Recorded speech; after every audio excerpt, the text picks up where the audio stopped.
Hello everyone, it is Teresa from Teresa's Silhouette Spot for all things art, where I love sharing art from my heart. And I'm going to get started. So this is a series of 4. These are 4 5x7s.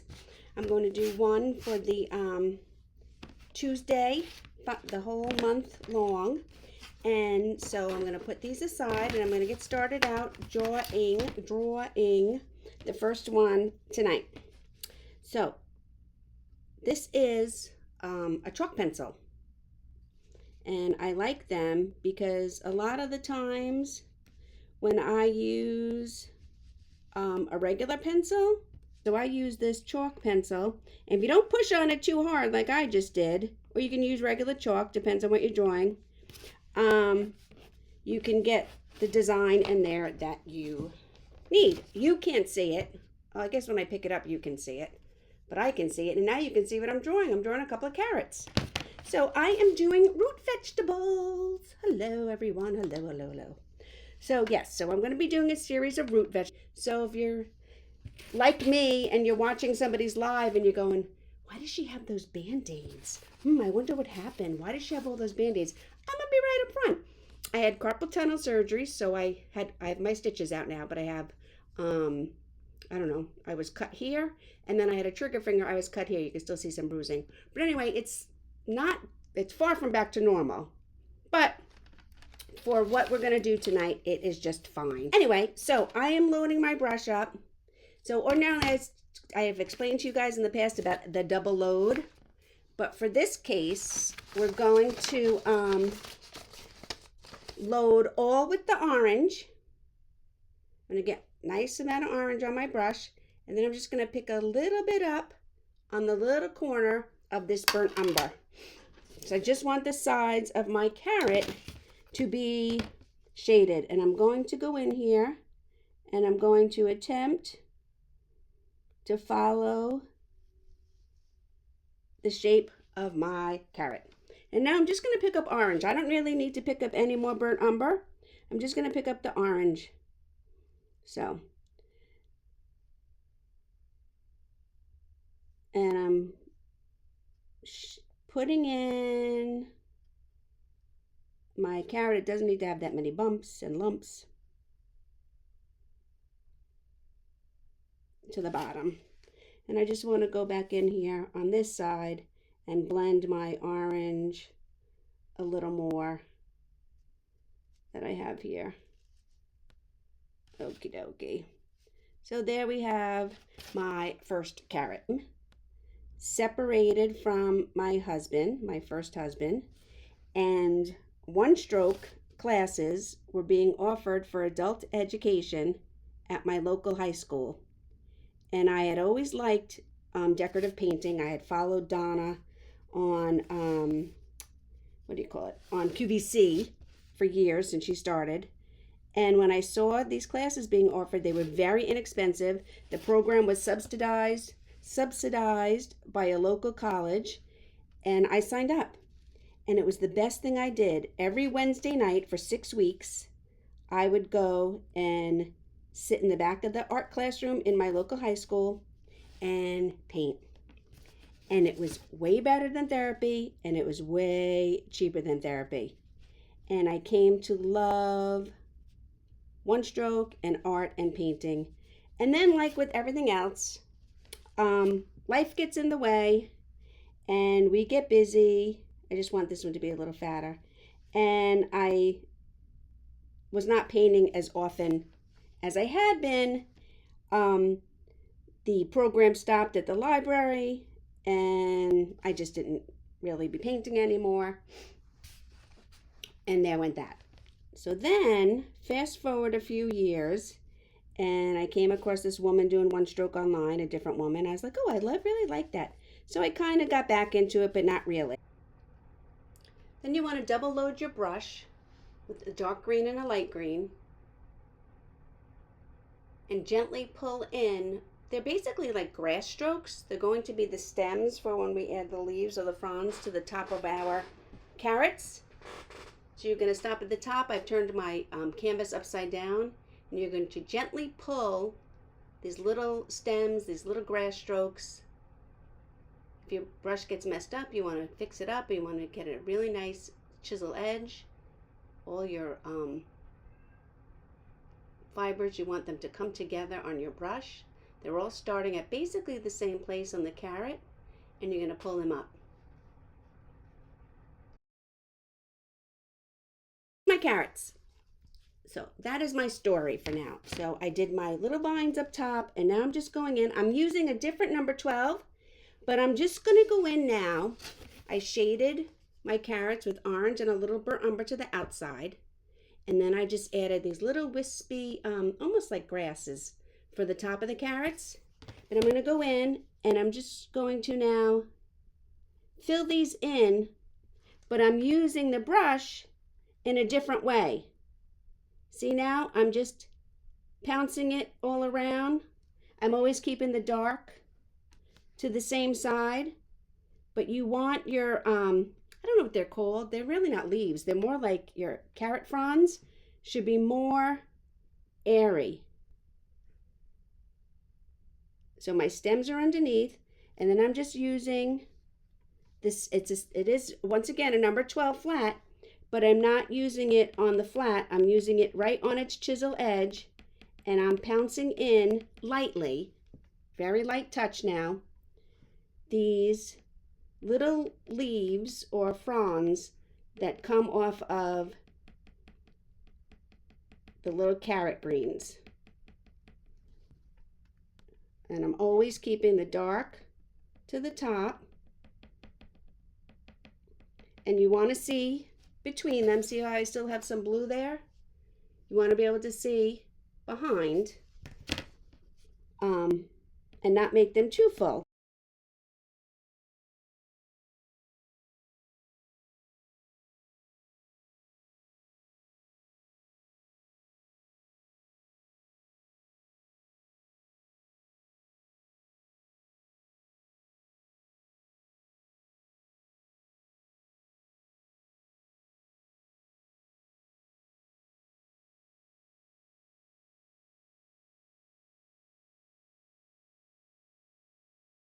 So now I'm back to my carrots. So here's my carrots. I'm going to put out a little floating medium. I have mentioned floating medium before. Where is it? Where's my floating medium?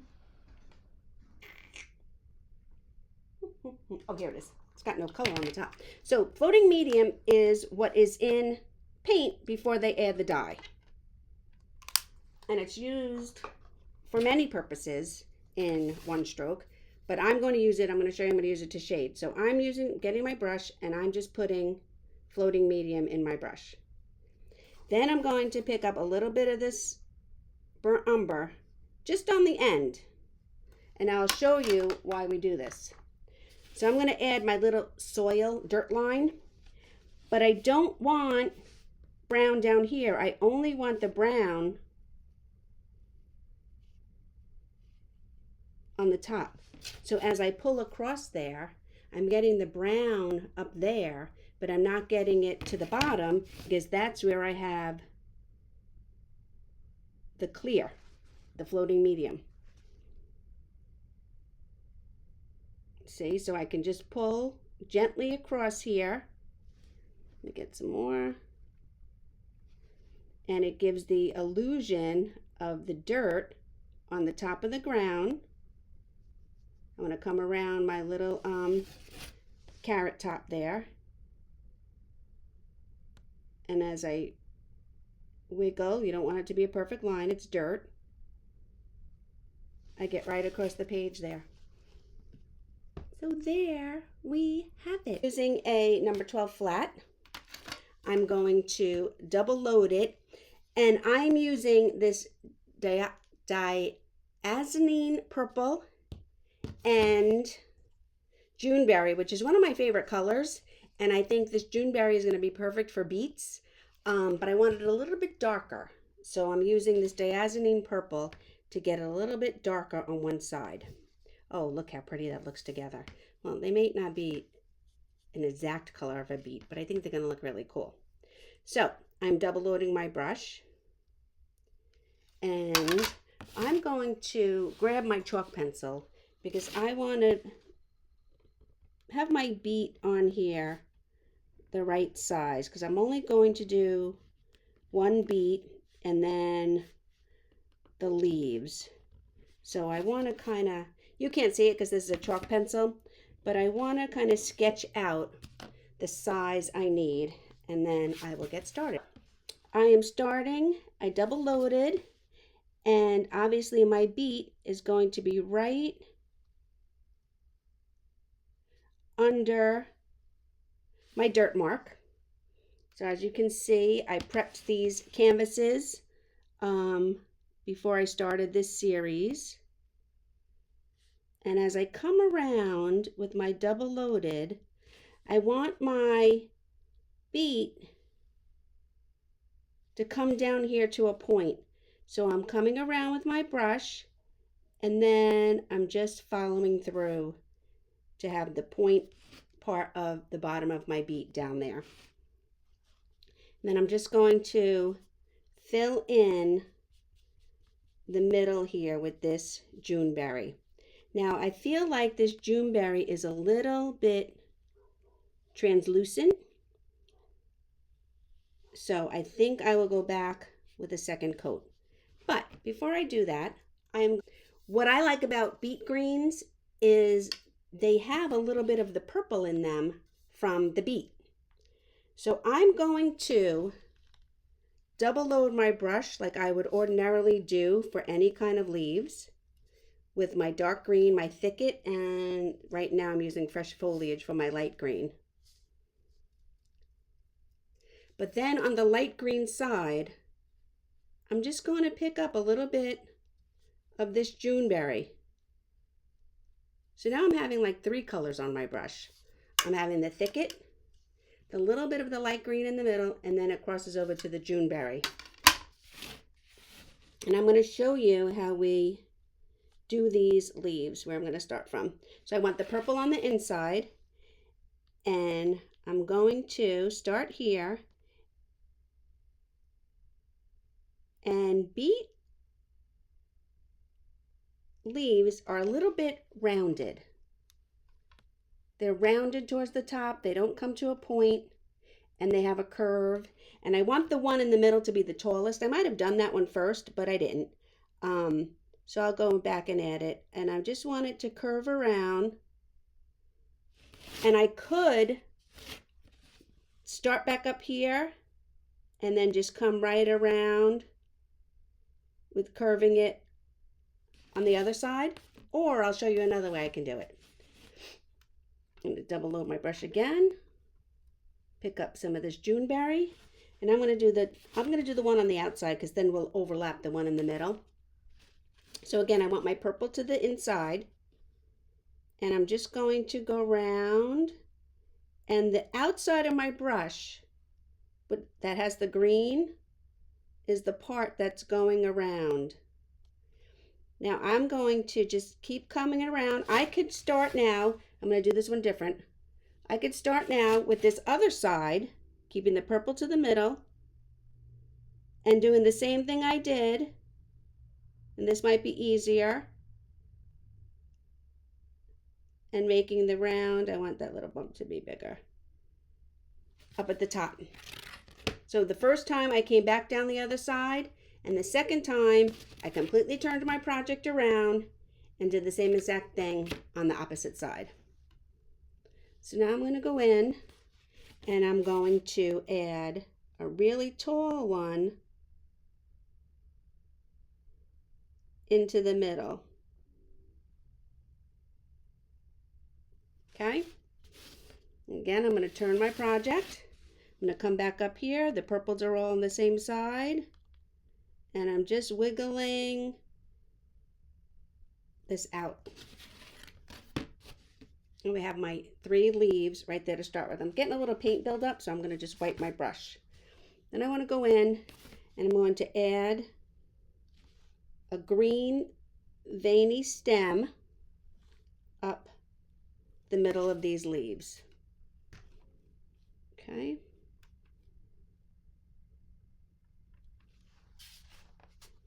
So it's looking a little sparse in there, I'm picking up a little bit more Juneberry. Double loading over here. Well, triple loading now because I want a little bit of the purple, but not too much of it. Just a little bit of the purple on the end. I'm going to add kind of like a leaf that's a little flipped over.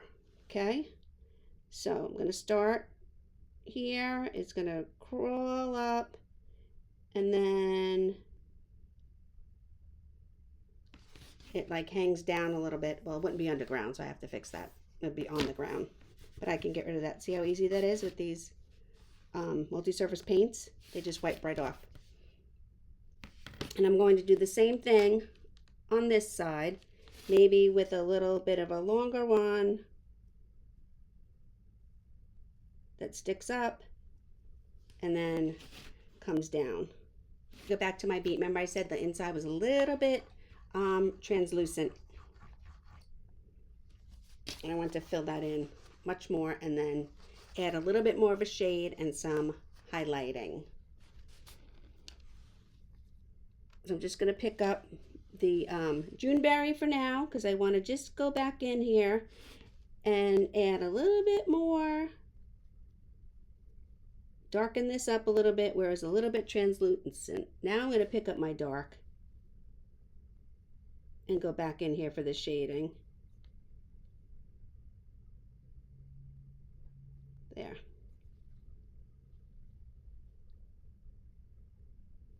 And I love beets.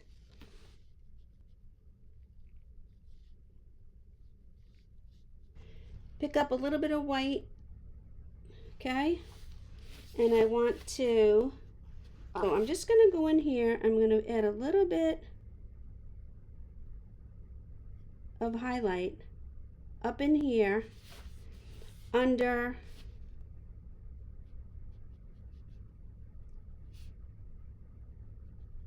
the dirt right at the top, and I'm just going to accent a couple of these leaves that are in the front, getting the shine, okay? Getting the sunlight. So now I'm going to get my floating medium again like I did last week because I want to do the dirt line. I'm going to use the little brush. Actually, I'm going to use the number 12 I was using. You wipe it off a little bit. And I'm going to load this floating medium with this clear floating medium. And then I'm just going to pick up a corner of the burnt umber brown. And I'm going to go in here and I'm going to drag my brush. And it doesn't have to be even, Steven, or perfect. It's a dirt line. I'm going to drag my brush right through here and here, just giving a little bit of a darkness to the top of our soil. So this is underground and this is above ground. I'm going to just get in there. And now we have our line. And last but not least, I'm going to wet my liner brush. I'm going to go back into my burnt umber with my wet brush. So I want it a little bit thinner. Folk art multi-surface paints are a nice creamy consistency, but for this I want it to be a little bit thinner. Then I'm going to go in here and I'm just going to add the little tiny roots that come off of our root vegetable that we, usually cut off, boil off, or come off when we peel it to eat.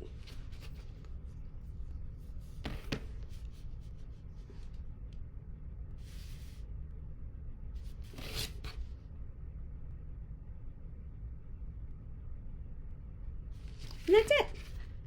So, doing a turnip. I've already done, I'm going to put them up here, a carrot and a beet. And I'm using similar color tonight for my turnip. Juneberry, one of my favorite colors. So it's actually interesting that this is the color I used for my beet, and now my turnip. So I have my paints out. I have my thicket.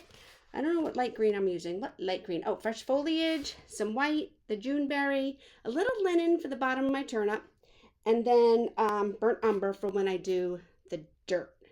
So I'm going to first start, I'm just going to lightly, I think I might do 2 turnips. Paint in the shape of my turnip, just using the white, just so I can get the shape in here that I want it to be. And then obviously, like a beet and most root vegetables, it comes down to an end on the bottom. I want to go in there and fill it in a little bit. There we go. I don't know, it was so weird. So they don't have to be the exact same size. And like I said, I'm just doing the white part to get the shape in. So now I'm not even going to clean my brush. I'm going to go in and I'm going to pick up a little bit of the tan, it's linen, and a little bit of the Juneberry, and I'm going to double load my brush. 1 corner in the Juneberry, 1 quarter in the linen, and I'm just getting my brush bristles nicely loaded with some paint. Okay, now I'm going to turn my project upside down. So I want the purple up top, and I'm just going to go in, let's try it this way. And I'm going to come down. I don't want my purple line to be even. I want my purple to be a little bit, you know, rough at the bottom where I'm painting my edge. I don't know if you've seen turnips in the store, but a lot of times they are darker on towards the top and then lighter towards the bottom. I'm just going to go in and fill that in a little bit with my Juneberry here, or some kind of like reddish purple, magenta-ish color. That's fine. You notice, I don't know if you guys have noticed, but in the vegetable world, you know, we grow up thinking carrots are orange, and then nowadays you'll see all different colored carrots and whatnot. So we don't get too hung up on color. It's the same thing with peppers. These, so you think of peppers, orange, yellow, red, green, all kinds of, right? So I don't usually get hung up on colors so much.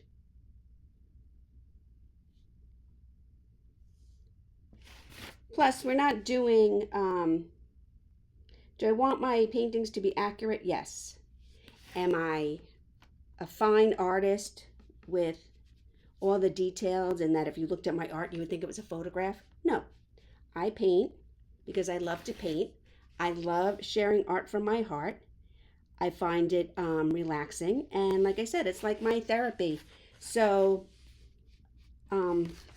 it's okay if my stuff isn't like exactly on. I mean, my carrots are beautiful. My beets are beautiful. So if my turnip is going to be a little bit of a Juneberry purplish color, it's all good. It's all good.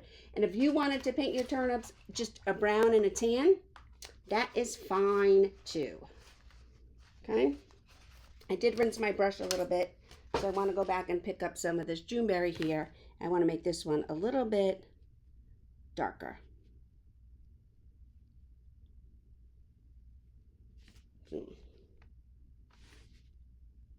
I'm going to have it stick up a little bit above the ground too. Sometimes when they grow, they start to grow up the top. So I'm going to do that. And then I'm going to go in here and just fill in a little bit of darker.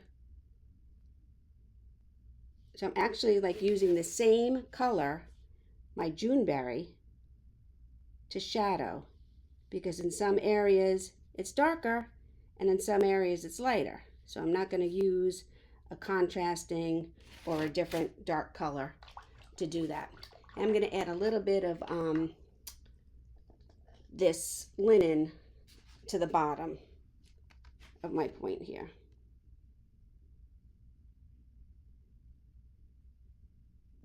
These will have to be shaded a little bit because it's blending into my background. So I'll show you how we're going to do that. Now I'm going to double load and I'm going to start on my foliage, my leaves on the top. And we were talking, I don't know if you guys remember from last time, we were talking about greens. Now I know many people eat turnip greens. I'm not one of them, although I do love greens, but I don't believe I've ever had turnip greens. So I'm going to start in here and I'm going to put the biggest leaf up in here first. And I just looped around. I'm keeping the dark to the outside. I want to pick up a little bit more dark. I'm keeping the dark to the outside and I'm making my leaf rounded on the top. And that's my first leaf.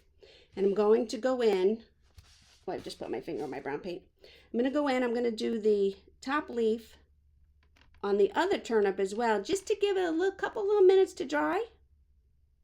Okay, I'm going to go in here and I'm going to make this one, and I'm just wiggling, using the edge, putting some pressure, coming around, and I'm going to wiggle, and then come and meet at the end where it attaches to the turnip. My leaves. So now I'm going to start adding. I want to layer my leaves a little bit. I want these to be a little bit shorter and out to the side. So I'm going to come up in here and I'm rolling, and then I'm coming down and bringing it in. Okay. Once again, starting up. I want to have a little bit of a wiggle, a rounded top for these leaves. And then in. I ran out of paint, so let me go back. So I like to start completely over. Round, round, and then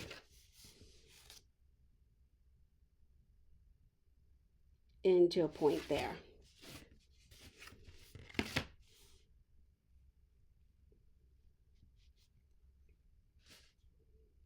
I'm always keeping my dark to the outside, so you can see the dark on the dark green goes to the outside, the light green stays to the inside. Now I can pull a stem, put my stem in with this flat brush, but I'm going to go wait, and when I go back to my liner brush, that's when I'm going to add my stems with my liner brush. So now I'm going to do this side. I'm going to stand up, wiggle the outer green edge, go around, and then wiggle it coming back, and then meet. Okay? And then again on this side. Wiggle up, wiggle, wiggle, wiggle, wiggle, around, wiggle, wiggle, wiggle.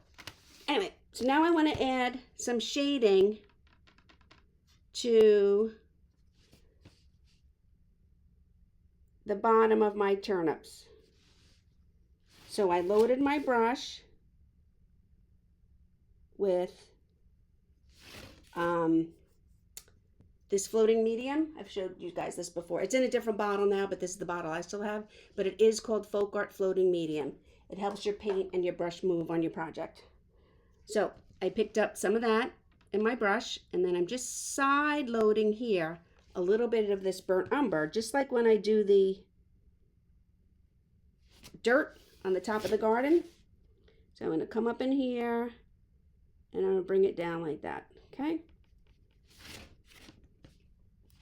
Then I'm going to go to my liner brush, dip it in water, and when we use our liner brush,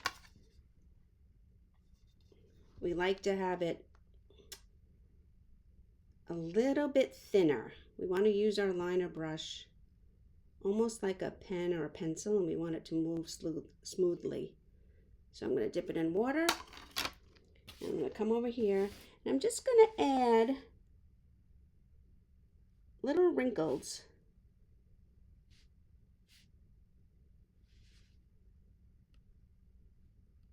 you seen turnips in the grocery store?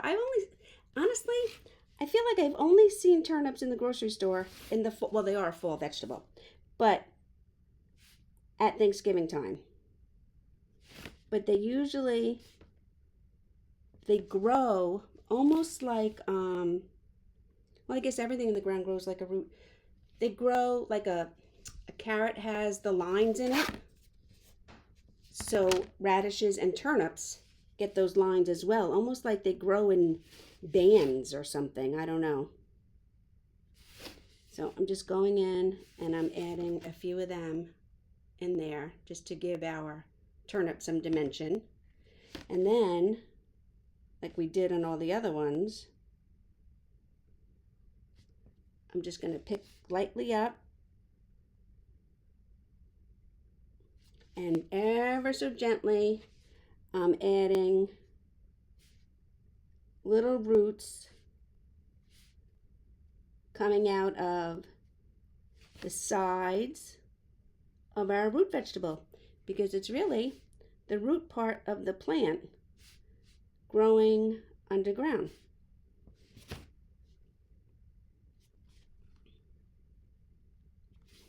See that? So we don't need too many. And we don't have to really give these some highlights because technically they're underground. But I'm going to go back in. I'm going to rinse out my liner brush, and now I'm going to pick up some green because I want to make stems here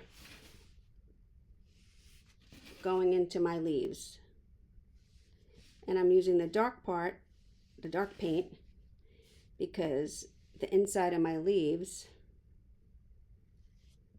have the light paint, and we want to be able to see the stem like that. What do you guys think? So now I'm going to go back to this, a little one. I don't even know what this is. Oh, this is number 8. So I'm going to do the same thing I did before when I did my the lines on my root. I'm going to pick up this floating medium. Then I'm just going to side load a little bit of this burnt umber. And remember, we do the floating medium because we only want the color in one spot. And I'm going to lay my brush down and I'm going to drag it across here, making an uneven, pick up some more brown, an uneven line, because we want it to look like, you know, the top of, this is a side view. We'd be looking on sideways at our vegetables in the garden.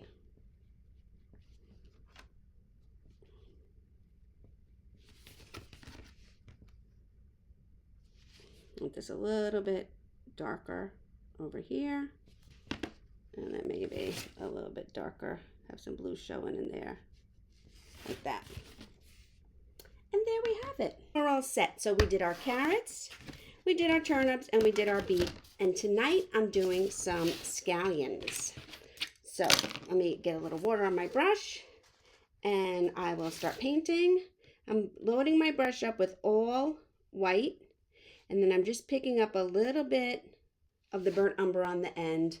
I'm going to just sketch in a few little bulbs of the scallions, how they grow under the ground. They don't all have to be the same size. They're certainly not going to be the same size when I start painting them. But I just want a little bit of placement of where to put them. So I've double loaded my, well, I've kind of just like loaded it with white and then side loaded a little bit of the burnt umber onto the side. And this is probably, this is a fancy brush. This is one of my unicorn handle brushes. But it's probably, I would say this is the equivalent of a number 8. So I'm coming down, and you know I'm going to start my vegetables with the root part first. And then I will do the above ground leaf part. So I'm going to pick up a lot more white. I'm not going to add more burnt umber this time. So I'll see if I have enough in there. I might have lost it a little bit. I could always go back in and shade because I think my middle one might be a little too dark. So I'm going to come back over that with some white again. Yeah, that's better. I like that much better. So I'm going to fill it in with some white in the middle here.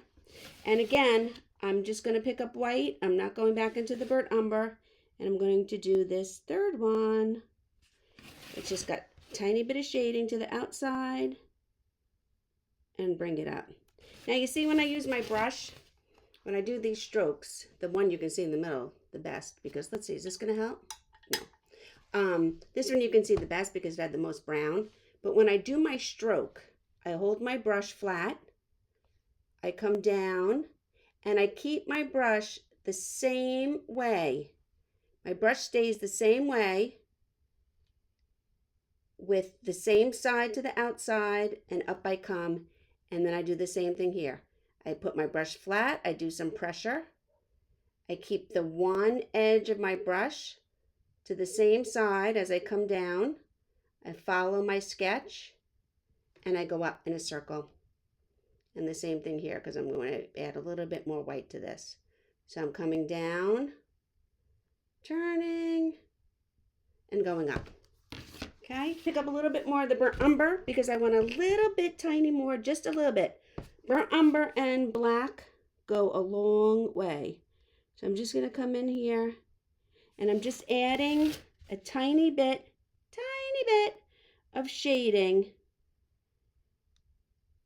to the down root part, outside edges of my scallions. You guys may know these as green onions. They grow pretty wild here. It's almost a weed. You can tell. Putting out a little bit of soft apple. And is this thicket? Thicket. Yep, thicket. So I'm going to use the same brush. I want to make sure I dry it in my paper towel. And I'm going to double load with my soft apple and my thicket. Get a nice amount up into my hairs of my brush. You always want to keep the light to the same side and the dark to the same side. If your colors do end up getting a little muddy, you just want to either wash your brush, rinse your brush off and start over. Or it's possible that you can just take your brush. If you dip in wrong once or twice, you just take your brush, wipe off the excess paint, and then make a new runway. And that's it. Easy peasy. So, I'm going to start with one in the middle. And you've seen scallions or green onions in the store. They are very long and tapered, and they're almost hollow. Well, they are hollow on the inside. And pretty tall leaves. We're going to be overlapping them and making them, you'll see, a little skinnier up top, and maybe one got a little crooked or bent in the wind. So we'll pull that one down a little bit. Then we'll add another little skinny one up this way.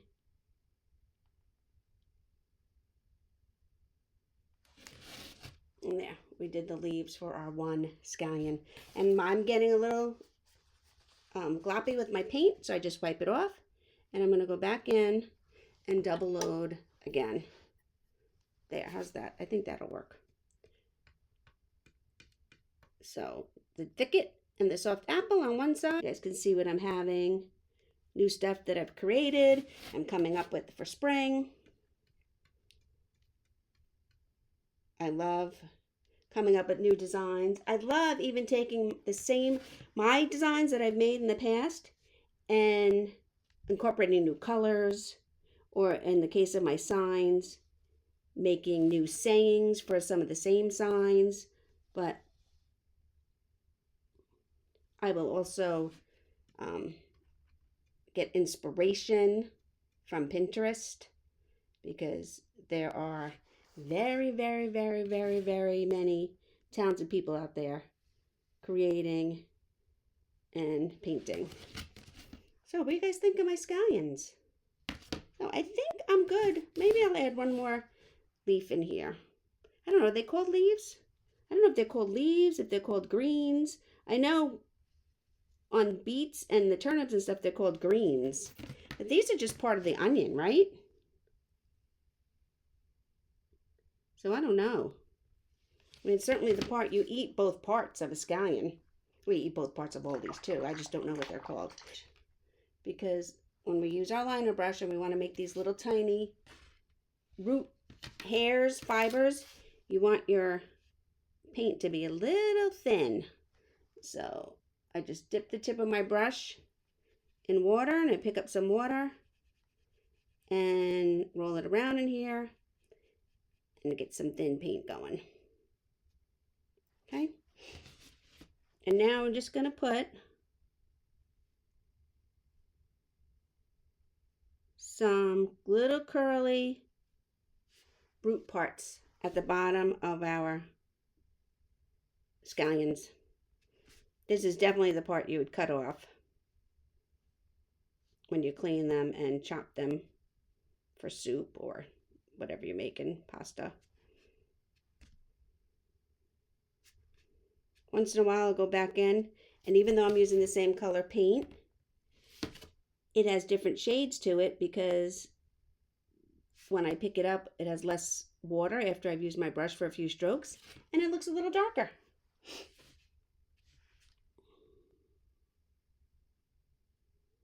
So you want these curly cues, some longer, some shorter. Of course, they're going to cross over each other.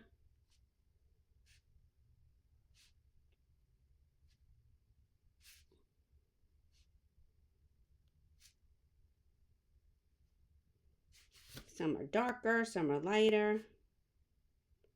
So, there we go. Now I'm going to go back to my brush. I'm going to show you guys have seen me do this before. I'm going to put out some of this floating medium and show you how I shade. Okay, just need a drop of that. I put out a little bit of that floating medium. I'm going to load my brush with the floating medium. Then I'm just going to go in here with my burnt umber and get a little bit of it on the side of my brush. And then I'm going to go in here and I'm going to do the soil line. I'm going to pull it right across where the top of my scallion meets the dirt. And obviously I want it to have a little bit of a unevenness to it because it is the top of the garden. And the reason I put the floating medium on it is because down here where I painted this part, I don't want to get paint on that, but I do want my brown line up here. So that's the only part where we have paint coming off because the rest of it has the floating medium. And there we go. So, pick, you guys pick. Put in the comments which one is your favorite. Okay? And I showed you I have these all, when I did the background, I did them all in line so they can be posted in a series or hung on the wall or whatever. I like these boards too. These boards will fit in a frame. So if I were to get 5x7 frames, even though they're thick and they're canvas boards, they pop right into a frame. So there we go. We have our whole series and they're lined up and they all match. But I am going to go back now. I think I'm going to do my bonus on here. So, all right, Goldilocks picked her brush. All right. So, I'm loading the whole thing with this really, you know what? I'm going to add some white to it. Otherwise, my yellow is going to be pretty translucent. Yellow, red, some oranges are pretty translucent. So I could either do 2 or 3 coats, or I can add some white to part of my yellow right here. So that's what I'm doing. Okay. And then this is the first start of it. I'm doing a bumblebee. The first part of it is basically just a one-stroke leaf. You put your brush on an angle, you push down, you put some pressure, and you pull up to a point. And that's it. That is it. There is the body of our bumblebee. I'll use this one. I'm going to dip it in my black. I'm going to come up here and I'm going to put the bumblebee's head on. That's it. Just that part. Get my liner brush again. Once in my black, and I want to have a little bit of water in my black. I want my black to be a little inky. So I'm going to pick up some water with my brush and then pull out some of the black paint and make a little puddle over here where my black paint is a little inky and a little more thin than what came out of the bottle. Okay? So I can do my antenna. So I'll do 1 and a dot and 2. Okay? Then I want to pick up some more of this inky black paint. And I'm going to go in and I'm going to start adding the little stripes. You guys might have seen me do this before. I'm going to add the little, one stroke at a time, stripes for my bumblebee. I'm going to make them a little bit higher in the middle than on the end because I want to give the illusion of our bumblebee having a curve to it. Too much water in my brush. Sorry, guys. Liner stroke is separate. And you pull down. You want them higher in the middle and lower towards the ends. Gives the illusion of your bee having like a little bit of a round shape to it. Gives it a little bit of dimension, we like to say. And there we got the back part and the stinger. I'm going to go back to the brush I had, my Goldilocks brush that was just right before. And once again, I'm going to load the whole thing with white. Get a lot of nice white paint in there. A lot of side loading tonight. So we did side loading for the bottom part of our scallion. We did side loading where we loaded our brush with the floating medium and a little bit of the burnt umber to do our dirt line. And now I'm doing side loading for my wings. So I filled my brush, white paint, nice amount of fresh white paint on there. And I'm just going to go in here and gently get a little bit of black loaded onto the side of my brush. You don't want a lot because the wings are kind of translucent.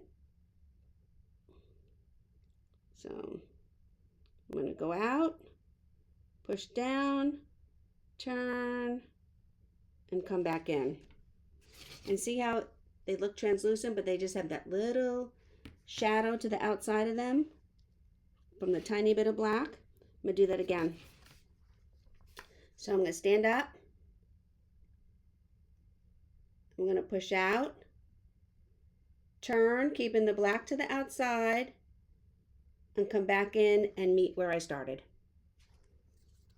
I'm going to do the other side. Pick up nice fresh white again. Side load a little bit of black on there, not too much. And then I'm going to do this side. Stand up my brush, push down, curve around, and come back in. And the same thing. This time I don't think I'm going to need to pick up more black. I'm going to just push down and back. So there.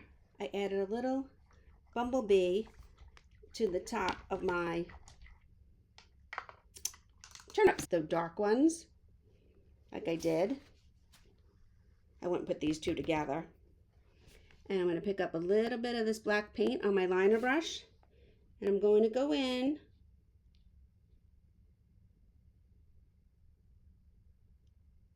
And I'm going to just make my bumblebee trail.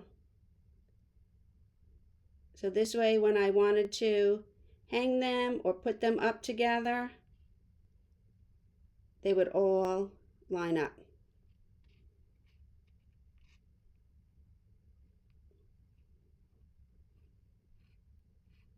It doesn't matter, some of your dashes are longer, some of them are smaller. You keep pretty good straight line.